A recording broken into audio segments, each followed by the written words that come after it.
against a team that was without its top 4 guards. Without a team that was without its only superstar. A team who's really fun to watch and hard-nosed role player, Jaden McDaniels, called you guys out after game 2 and then just kept upping the ante and proving he was right. And we're going to talk big picture Joker stuff, but in the micro, the only real, fair, harsh critique of Nikola Jokic, the basketball player, is his defense. It's what Jaden called out, and one can argue it's what ended their season last night. I know Jamal Murray was not good, and Joker, by his standards, had a rough series on the offensive end. But I'm just going to show you 3 plays that were one right before the half ended and one right at the beginning of the second, or 2 right at the beginning of the second half, where you tell me if Nikola Jokic is even interested in providing any type of resistance at the rim. The first one is a great dunk, Joker, business decision. In an elimination playoff game, business decision. Can't happen. So I don't know how many fouls was this a foul situation? He had 2 fouls at that point. Now, in the third quarter, he picked up a 3rd foul early. But again, you tell me if he is getting... Okay, I'll just stay out of the way.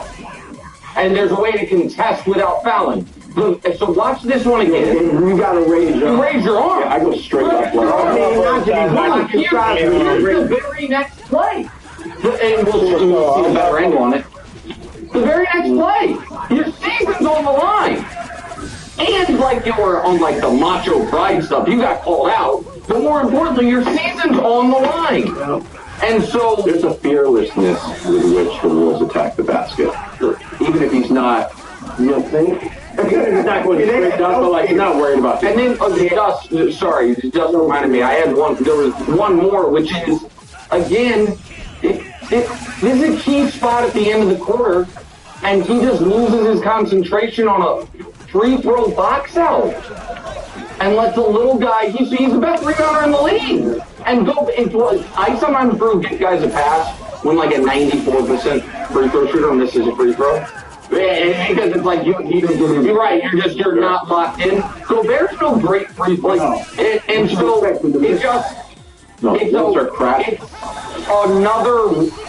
it's a really rough series for Joker. And it means a lot in that regard. You go ahead. Well, look, I don't, for me, it means more than for Joker. It means for his amen corner in the media. Those that love the numbers, love the analytics, and have said he's the best center ever, or maybe the best center ever, maybe the best player ever. It really means something for them. Those of us, look, Jokic is still right where he's always been for me.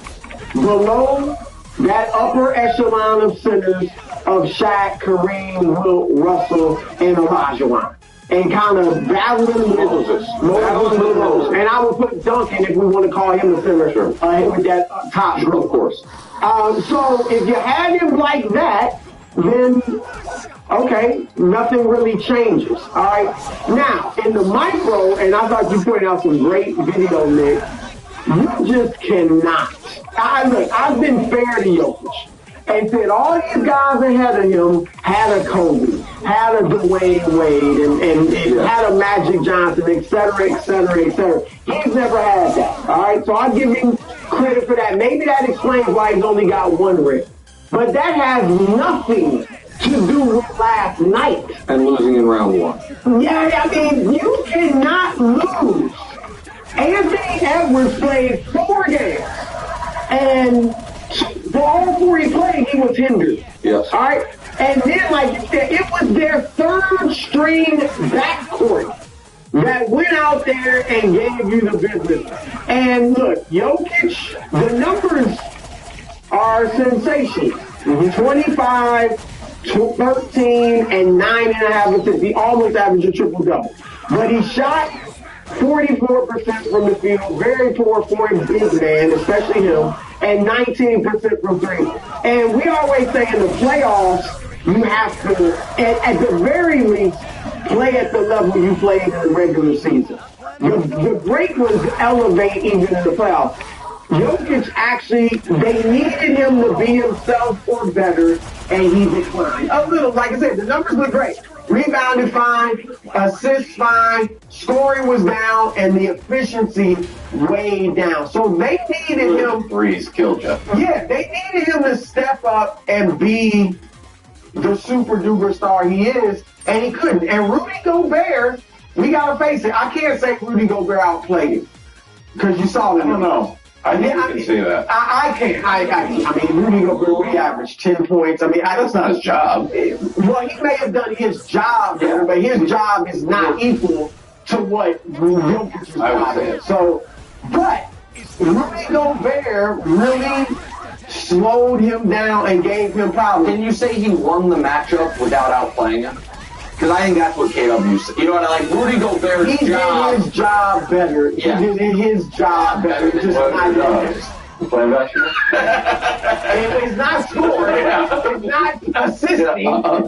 But here's the thing for Gobert. While Jokic entering the series had his way with Gobert statistically, against Gobert, Jokic is 25 and 31 career. That includes the playoffs. So Gobert, and look, let's just face it, and I'm Jokic, you see where I got him, top 10 center all time, top 6, whatever, 7. But he is in an era where there are really no great, like, true centers. Embiid. Yeah, but Embiid hardly ever played, Correct. You know?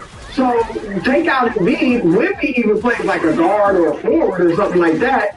This is the one guy that's his size, that's like a legitimate center, Rudy Gobert.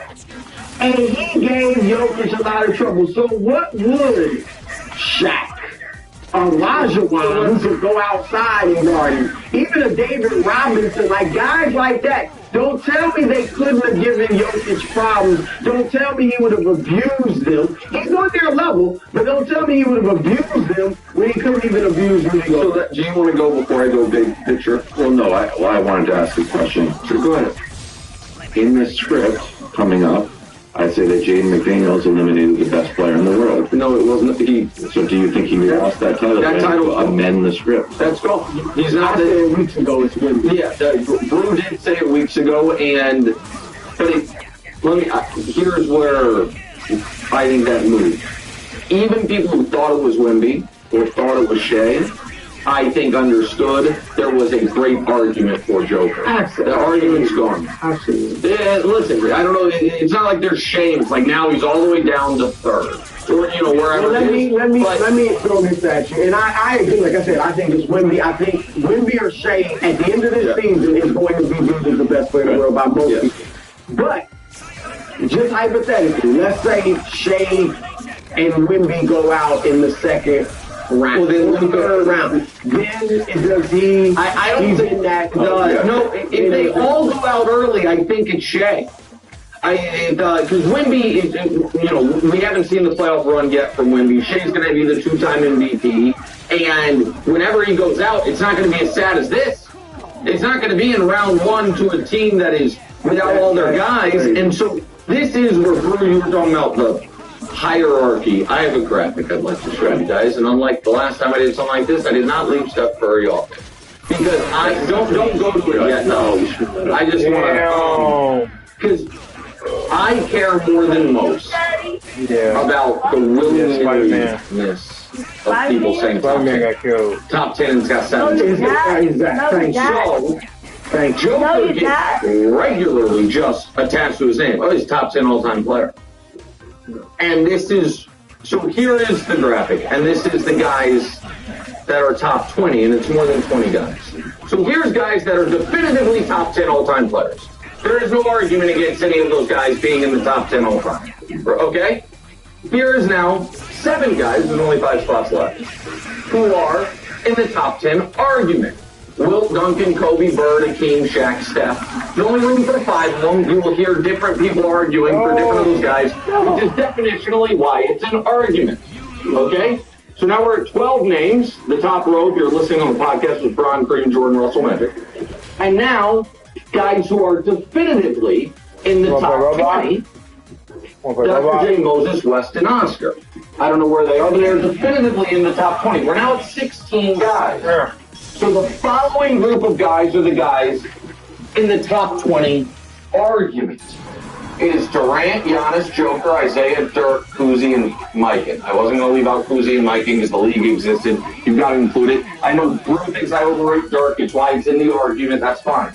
But that's the world. And how many total people are on here now? So now that's 23 guys. Okay. That's the world where Joker exists. And I think that is not an insult, but it is more accurate to say, man, he might not be top 20 all time currently, than it is to say he is top 10. He is a top 10 all time player, and you can't fairly make an argument that he is. Now, you might very well say, I think he's the best guy on that bottom row, and also I think he's better than Moses, Nick. You can make that argument. A list like that to me is, those are fair arguments, fair discussions to be had. But we can't jump 2 tiers. It just becomes disrespectful of what the other guys have done. And that's what a lot of some of the Joker, and this started for me 5 years ago, when he was winning MVPs, and then no one's shocked when he gets dusted in round 1. He's a multi-time MVP. It always felt like there was a corner of the media that got bigger and bigger and bigger and grew that kind of changed the rules on how we evaluate individually great NBA players for him. And again, all year long I said I thought he was the best player in the league, and I thought they were going to go to the finals. So I'm stunned by this. But I think the historical record has to be corrected. And I think quickly the defense issue that would be overstated at 50% of the game. But it's not probably true. 35%, something like that. Like, it is important. And if he were a good defender at the rim for his size, they probably win this series because they're not getting attacked the way they want. From 3 of their losses, they didn't get to 100 points. The scoring was an issue, too. All right, on the winning side, Jaden McDaniel said the whole team was bad defenders, and then backed it up with the best game of his career. He played 45 minutes for a career-high 32 points, and eliminated who we are now calling a top 23 arguable player. Career-high? 32, yeah. Yeah. Not regularly all time. Wow, I didn't know he made that. Can you imagine that stepping? I didn't know that. You talked all that. That's all. He's like, I'm Over fifth grade high school player of the year, by the way. Oh, for the state of Washington. I was on that. Hey, God damn. Team Wolves proof, bro. quite a bit. All right, quite a bit. Number 1, I got a list. Yeah. Chris Finch Yes. is a heck of a playoff coach. Oh, The last 3 years they've overachieved. Shit. I mean, that's what you want to do. Like, this regular season they weren't what you thought they would be. I mean, it was injuries, all of that. But come playoff time, and this year proves it beyond the shadow of a doubt, he is a heck of a coach. Nice. Look, Bonus take. yeah.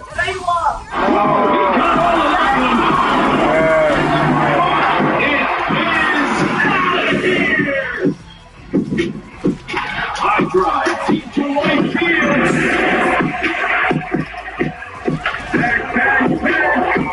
Juice and bonuses all season long. FanDuel is your home for home runs. New customers bet $5 and get $250 in bonus bets if you win.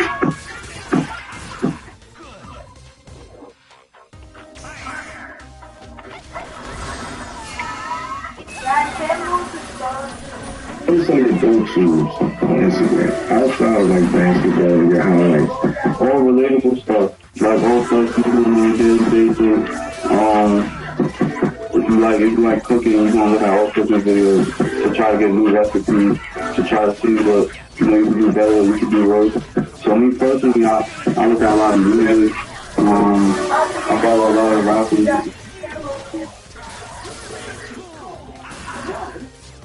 After it feels like it was a big beating up in my but I can't say that it'll ever happen again. This is just, you're not.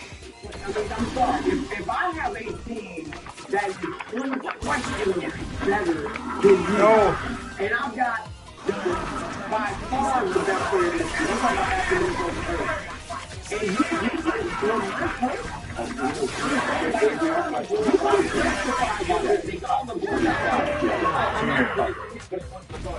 I'm not believing, but it would be more productive.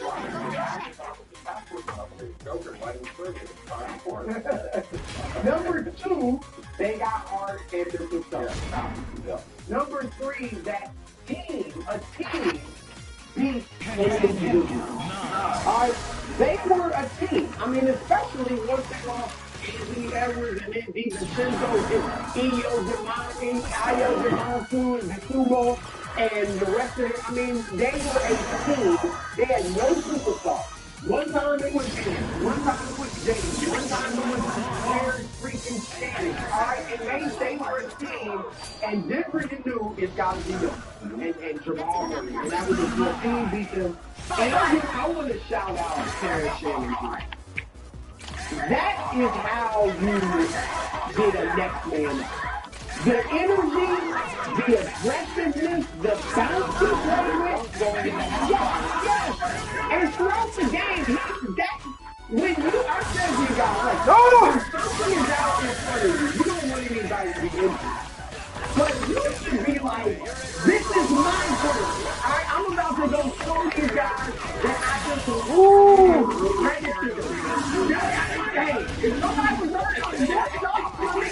Alright, that's what I get to do. So, shout out to playing Terrence Shannon Jr. Playing like Anthony Edwards. This is the first game where I mean, the game was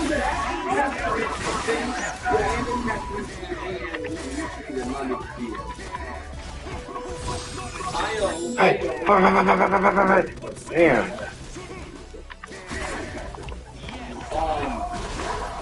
He gets it going. When you Oh, bro.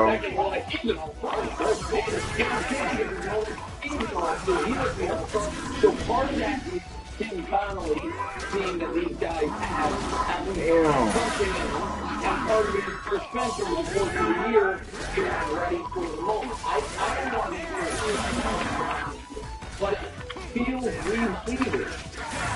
Like a first round rivalry of me and Jordan. The first round is that we're going to harken back to. I tell you it's pretty. I mean, no, that week after being friends. And this week, I mean, they like, so, I think it's the trade in like, oh my God, because I know Anthony Just like Cap, nigga. their best player started to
Just like Cap. No. No.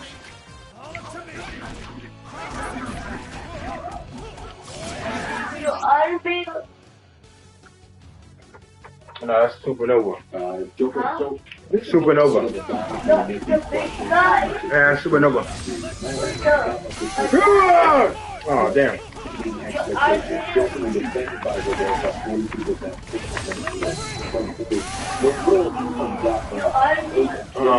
Iron Man is on the other team. Yeah, that's Supernova. Ooh, come on. Come on. Come on, Iron Man. Oh, shit.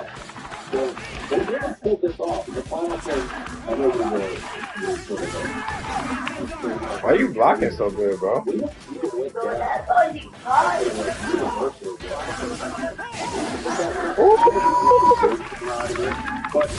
I like that. We on the same stage now, boy. No, no, no. Damn. We lost. Damn, that sucks so bad.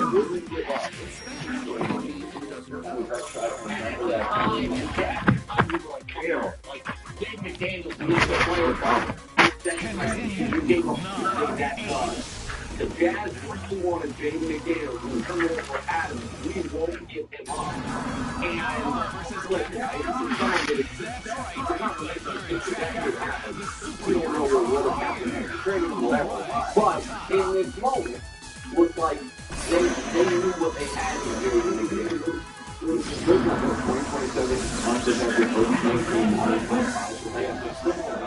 But shout out to me. We're going to have a game 7 in Boston. After the sickest team alive. Nope. Oh my, go ahead. Up to 93, and they would get another full shooting. I think it would be a 19% on wide open shot. They get stamped on for the start. It is beyond. They get, look, I don't know what it is. You guys know the Grim Reaper is not the same. He comes for anyone and everyone. Okay? Last week, he came for the Knicks. This week, he is coming for the Celtics. Yes, ladies and gentlemen, this is Death's Door. And this week, it is breathing because it has the Celtics name on the contract. Death's Door, right here. That's where I'm offended as a producer and someone who did his door back. It's a little small, but the door. That's what the Celtics do. It's up the door is 8 inches tall. I believe it. Good luck. That's the door. That's why I couldn't tell who won. Oh, no!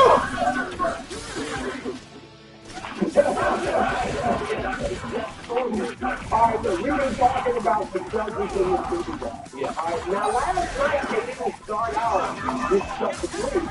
They were 3 for 7 from 3 in the first quarter. Second is not a 28-point game. And they were up 23 points. Over the next 3 quarters, they took 34 threes. That's a lot. And averaging almost 50 a game. And they shot 9 for 34, 26%. They were outscored 86%. So that's what I'm not saying that was a whole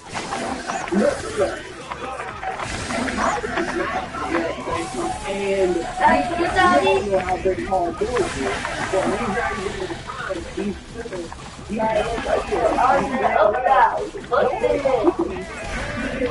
Let's go. I'm not saying they're necessarily or whatever.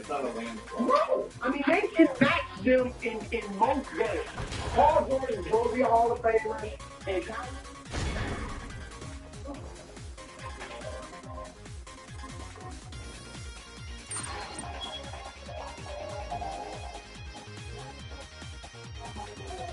Tyrese Maxey is going to be all NBA along with Brown. Like, so they can match them, and then you got Embiid inside. And last night he didn't shoot well, 6-18, but he was passing. He was a great passer the ball. And that's the thing, he can finish either inside or at the foul line, and he can pick the defense apart. He has some great passes. We might see some in the highlights behind the back. But they don't have anybody for Embiid, and so yeah, this is a tough matchup. I mean, they can just flat out beat the Celtics, even if the Celtics play basketball.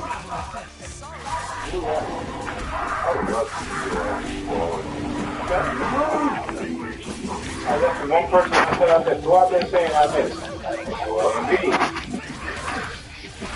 The one person I've been saying in this playoffs is Joel Embiid. This nigga is great. You know you did cry for that MVP? Can't deny this nigga's talent. He was really well.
You're supposed to press start. Turn that start all over. Alright, you want to start over?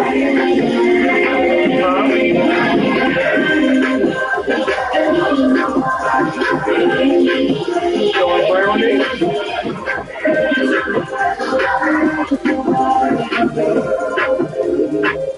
You don't want to do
I just had to leave you.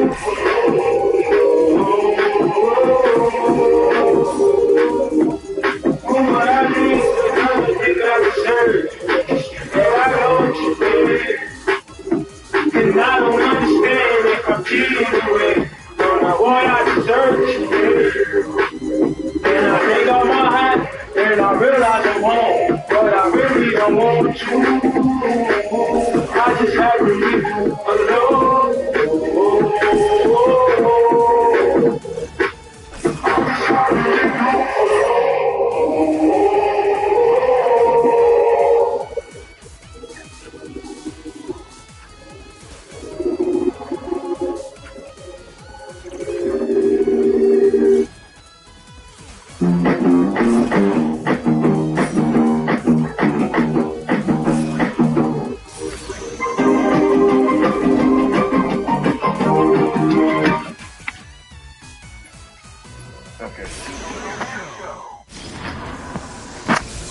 I like playing because I like you. Thing with me. Oh, Jesus Christ. It's not a dating show, dude. Surprise you. I'm sorry. What is your strategy when it comes to making your picks? Pick and pray. That's my strategy. I follow people that I know are better at making picks. Yeah, unfortunately. Would you say that when you have a lineup in, now you're watching more games? 110%. Like, you can pick players and the stats. That's what people think about Prostic. How many people in your circle play Prostic? All of my friends, like, funny enough, they all download the Prostic app. Who has better picks between the two of you? It depends on the sport. I would like to say soccer, I have better picks. Basketball, football, I give my man Brad right here. Yeah. You know, that's really when he knows when the men are going to grapple each other down. Oh, no! Where you going with that?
I'm not dying today.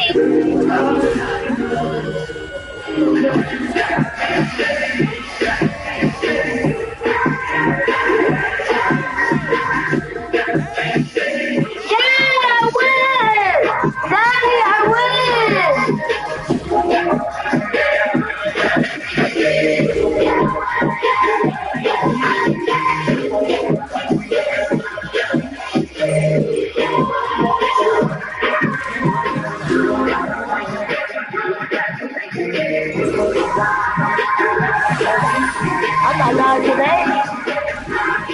It's not.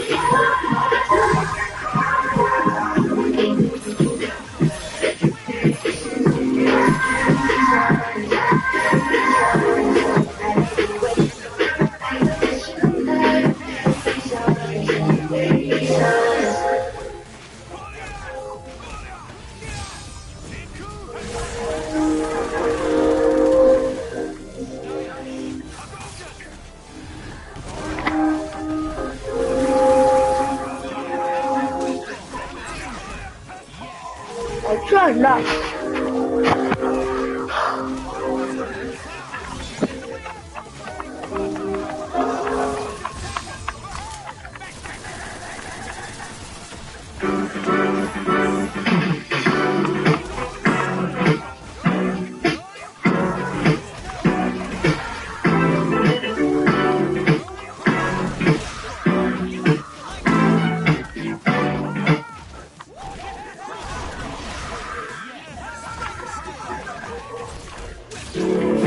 Looking for a mover? All My Son's Moving and Storage has been moving families with care and professionalism for 3 decades.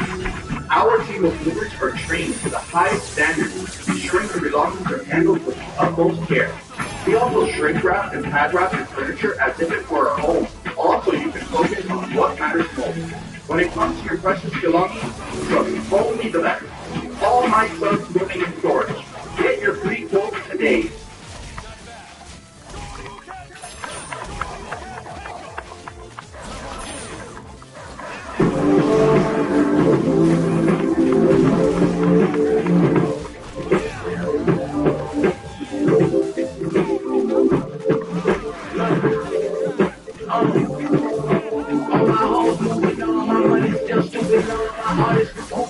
Trust me, how to make these excuses for way too long. Now I'm taking grab on the exclusive places we own. Yeah, cutting cashmere sweater like El Shaban. When I spaz, it's a part of my past. The type of job that I have is way more fun than the fashion car on the cash or pay walking local parties to let my partners smack.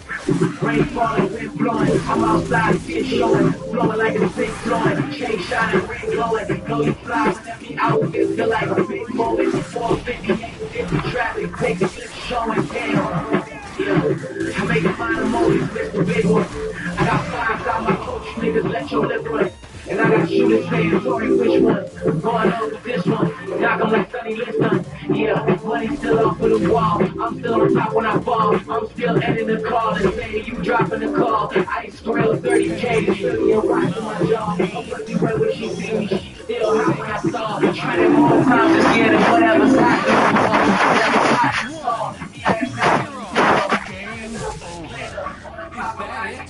You don't want to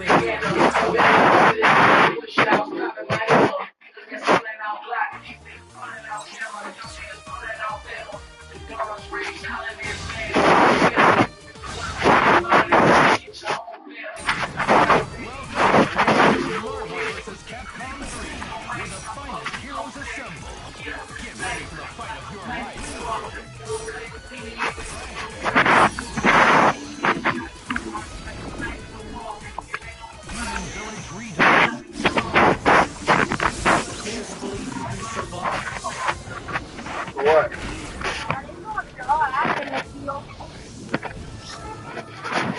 Okay, Jelani, you need to back up. Done, add it.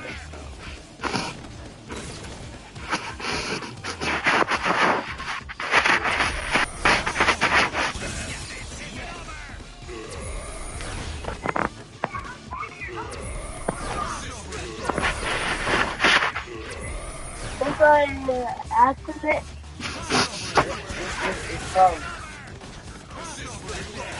What's the problem?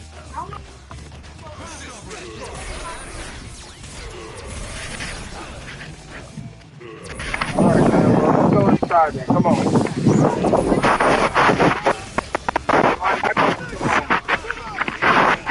That's football. That's not hard.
Daddy,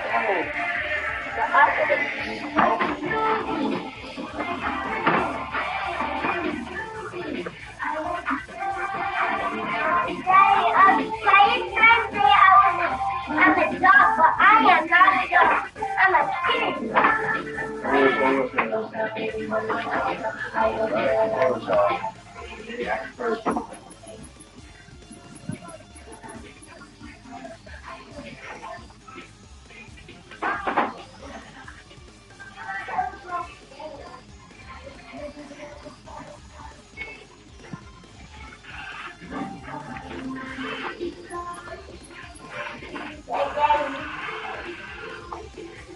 Daddy, how do I get a password? What's his problem? I don't know. Oh, I know because he I know where his problem is. So what happened? Why does he have a big ass stick for it? Huh? It was because he was calling that watchman. Sorry, you're not making no sense. Your brother had me send you to your room. No!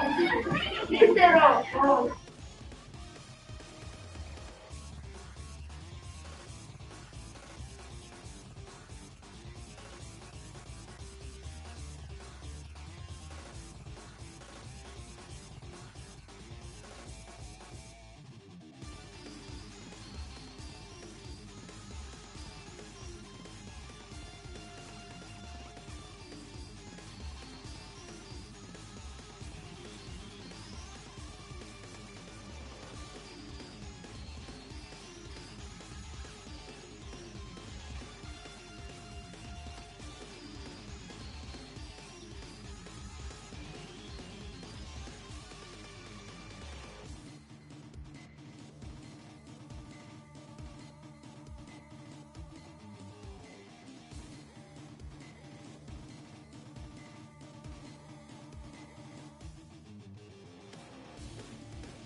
Spidey's here. Level 1. Down. Got time for an interview? You like that? Left wing. Yeah. Shot. Facing guard. Air combo. Good. Advancing guard. Danger. Down. Level 2. X-Factor. Danger. Down. Not planning on dying yet. Nice shot. Good. Nice shot. Danger.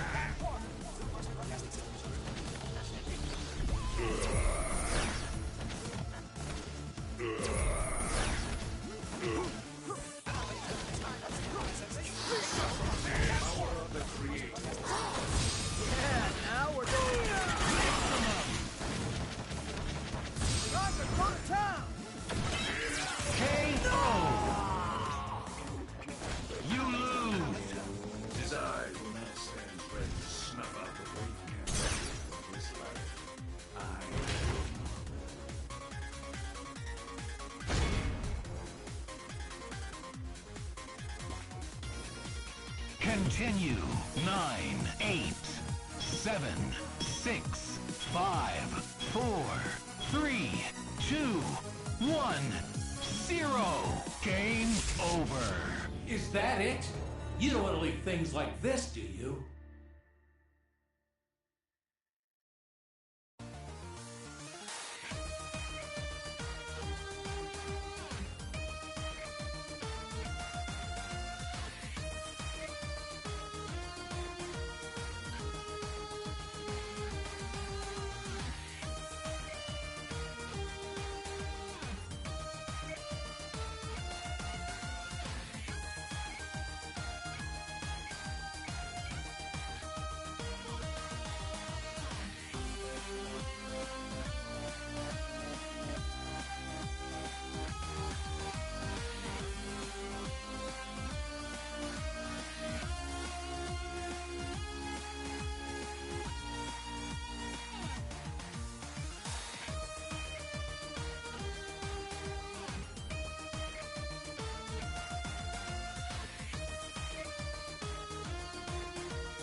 funny because you got probably like, you probably got a pocket, nigga.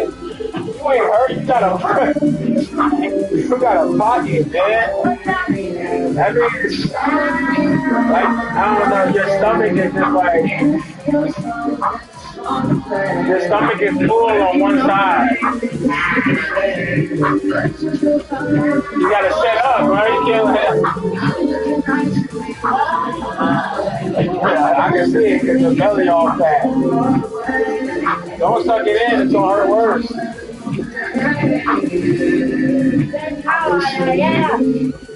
have to let it go away. It's gonna take a while.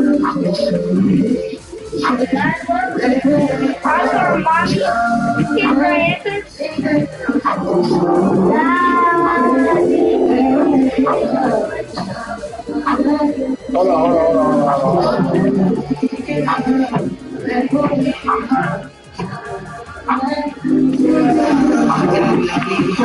I'll tell 1%.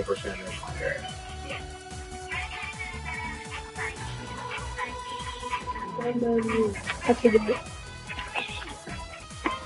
Come on.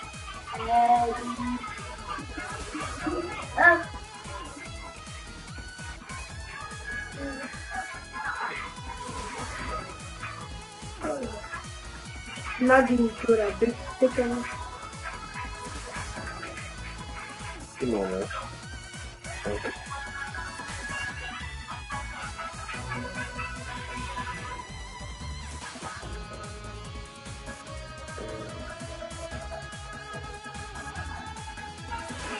She's busy.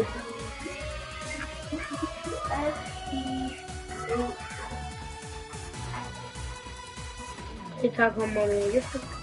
She ain't gonna answer mine, she ain't answer yours. You know, boy, you know she ain't gonna answer mine, she ain't answer yours.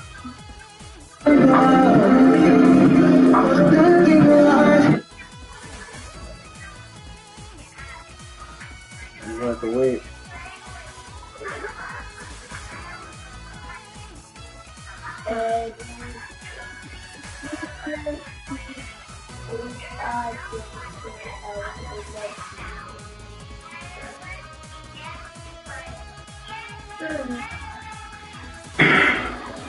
Welcome back to NBA Cinema, guys. So look, we got to talk about this as Jaden Ivey has given his assessment on Cade Cunningham as a point guard. And a lot of people are going to look at this video as sour grapes, and they're going to say, oh, that's why, you know, he's been speaking out about things, because they feel like he is salty about some of the injuries and the way his career went, how he was traded away and stuff. But honestly, what I see and what he's saying, I kind of feel that way too. You look at Cade Cunningham, he said he don't feel like Cade is a real point guard. Looking at his turnovers, 6, 8, 9, and 7. And let me say this. Cade is not the only person I feel like it's about. I feel like the league has just put the ball in your best players' hands and let them play make. Now, Cade did play point guard at Montverde, played point guard when he was coming up in Texas, but I feel like the crazy thing with Detroit, they're too good now. And I feel like if they had like a Darius Acuff in the fold before they took this rise up to add a homegrown kid, then both guys would handle some of the ball handling duties, some of the facilitating duties. And I think that would work really well. Smaller guard handling the ball all the time, because he has such versatility. He can play the wing. Some too with his size, and I feel like, you know, just look at the way Joe Johnson played and how they had Jeff Teague and other guys there with him during his best. Don't hit me, I ain't saying nothing. That's how I see Cade as far as how they should build a team. But let's listen to what Jaden Ivey had to say. We live by, living in your job.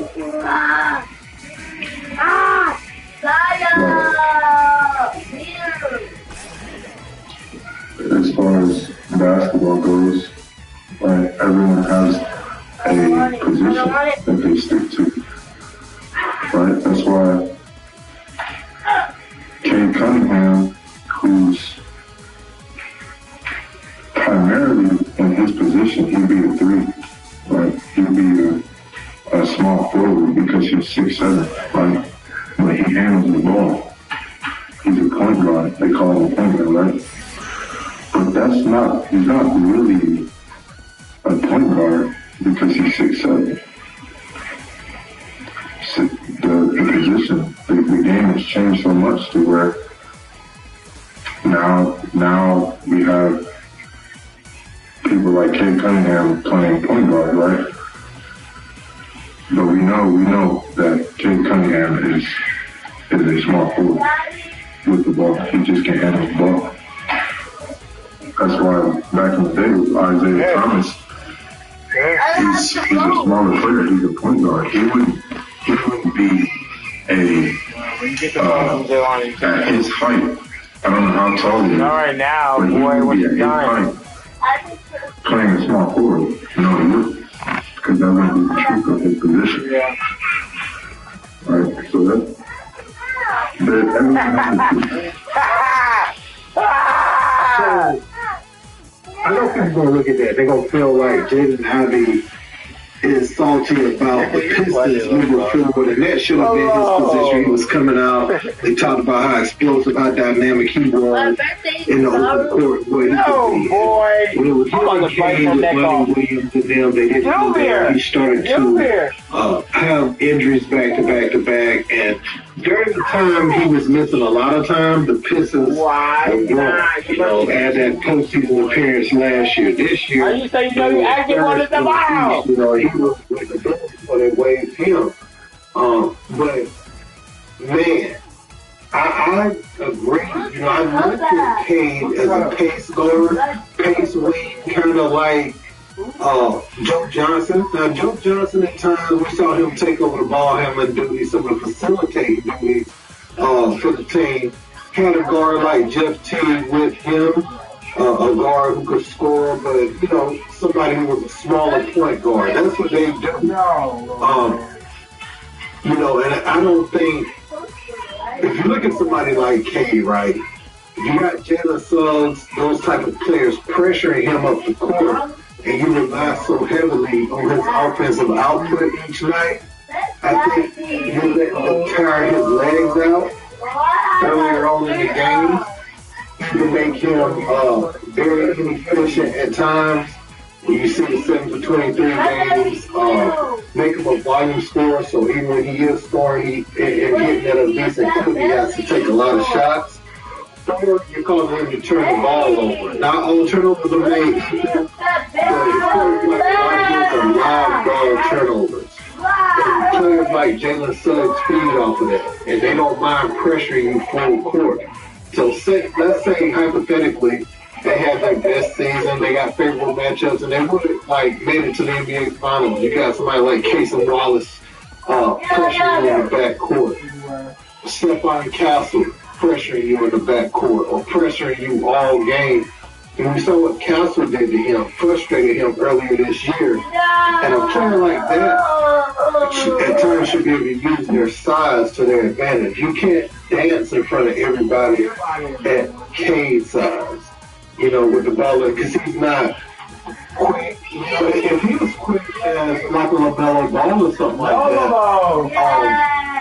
that would, he should be a full-time point guard. But Cade, offensively, he can get where he wants to in the mid-range, and he's responsive. They don't have Cade's offense every night. That fake stuff.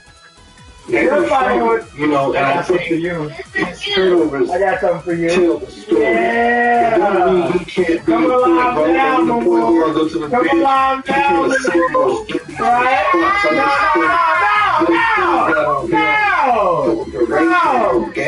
He's starting out as a point guard on the team. He's responsible for getting you in your offense and bigger volume scorer like he is. I always saw that this could be an issue in the postseason. Now, they could go down there and get that game. But the way they play, Orlando probably is going to be ready for them. And if I hit this offseason, I would be looking for a smaller lead guard, you know, that can handle the ball. Somebody 6'3" or under, who's a real point guard as far as setting the table, making it easier for Cade so he can pace himself, not only through a 48-minute game, but through an 82-game season and a postseason. Yeah, if it's late in the game, he may want to assume the ball handling duties in a tight one, right? But you don't want him having that on him all game, all season, and especially in a playoff series where he can game plan and come back and defend you differently night in and night out. That would be my only complaint, and right, I feel like it's kind of a disservice to him and his skill set for him to be the point guard all the time. That's just my opinion. Let me know what you guys think in the comments. Don't forget to like, share, and subscribe. Till next time. Peace.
Daddy.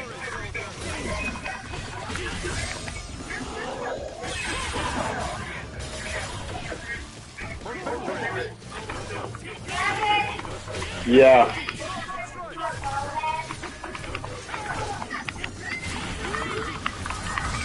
Hold on, give me a second. Damn.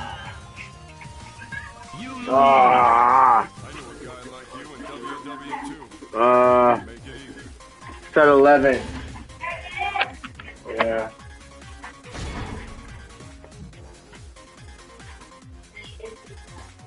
Continue. 9.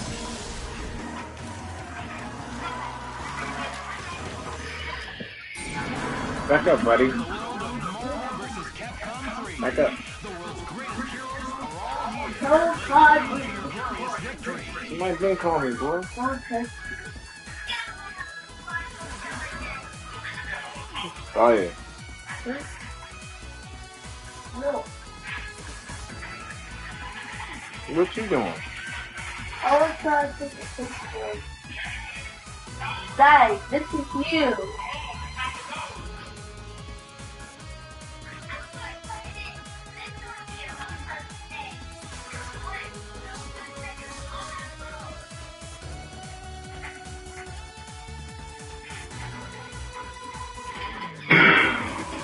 Welcome back to NBA.